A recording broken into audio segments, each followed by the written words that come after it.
ناظرین اکرام السلام علیکم۔ آج کی ویڈیو میں ہم یہ جاننے کی کوشش کریں گے کہ ندائیہ یا فجائیہ کی علامت کہاں پہ استعمال ہوتی ہے۔ اس علامت کی ہم بات کریں تو سامنے میں نے اس علامت کو یہاں پہ ظاہر کیا ہوا ہے، جس میں ایک لائن ہے اور اس لائن کے نیچے ایک ڈاٹ لگا ہوا ہے۔ اس کو ندائیہ بھی کہتے ہیں، اس کو فجائیہ بھی کہتے ہیں۔ یہ علامت ہم مختلف اوقات میں استعمال کرتے ہیں، جیسا کہ سب سے پہلے جب ہم نے کسی کو آواز دینی ہو یا کسی کو مخاطب کرنا ہو۔ مثال کے طور پر اے احمد ادھر آؤ،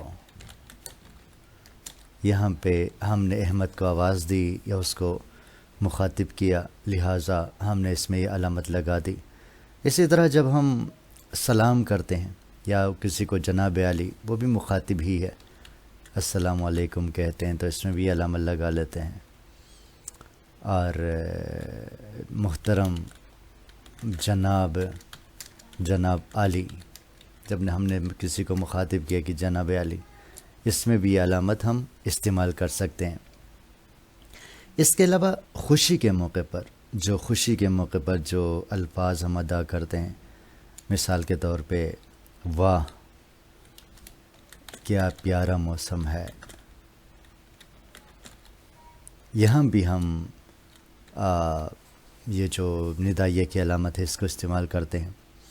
اور اس طرح جب ہم غم کا اظہار کرتے ہیں، جیسے افسوس میرا دوست وفات پا گئے، یا کہتے ہیں آہ بہت اچھے انسان تھے وہ۔ تو اسی طرح ہم ندائیہ یا فجائیہ کی جو علامت ہے اس کو ان مواقع پر ہم استعمال کرتے ہیں، جیسا کہ شروع میں آپ کو بتایا، کسی کو مخاطب کرنا ہو، جب ہم کسی کو آواز دیتے ہوں، جب کسی کو سلام کہتے ہوں، جب خوشی کا اظہار کرنے کے لیے مختلف الفاظ کا استعمال ہم کرتے ہیں، اور غم کے موقع پر جیسے افسوس، آہ وغیرہ کے الفاظ جو استعمال کرتے ہیں، اس میں ہم ندائیہ یا فجائیہ کی جو علامت ہے اس علامت کو استعمال کرتے ہیں۔ ناظرین اکرام، اس حوالے سے کوئی بھی سوال ہو تو آپ کمنٹ سیکشن میں ضرور بتائیے گا۔ بہت شکریہ، اللہ حافظ۔